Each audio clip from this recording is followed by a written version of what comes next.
અમરેલી જિલ્લામાં છેલ્લા 36 કલાકથી વરસી રહેલા મુસળધાર વરસાદના કારણે અનેક વિસ્તારો પ્રભાવિત થયા છે। અમરેલીના ગ્રામ્ય વિસ્તારોમાં હજુ પણ પૂરના પાણી ઓસર્યા નથી। ધારાસભ્ય કૌશિક વેકરિયાએ અસરગ્રસ્ત ગામોની મુલાકાત લીધી છે। અમરેલીના નાના ભંડારિયા ગામની સ્થાનિક નદીમાં પૂર આવતા વાહન ચાલકો મુશ્કેલીમાં મુકાયા છે। નાના ભંડારિયા ગામમાં ગઈકાલે વરસેલા ભારે વરસાદના કારણે મુશ્કેલી લોકોને વેઠવી પડી હતી।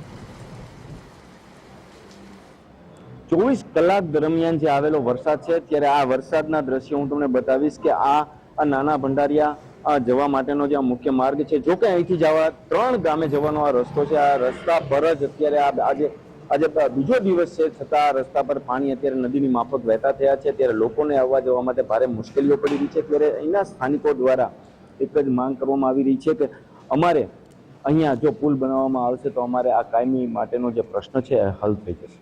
પરેશ પરમાર, TV 13 ગુજરાતી, અમરેલી।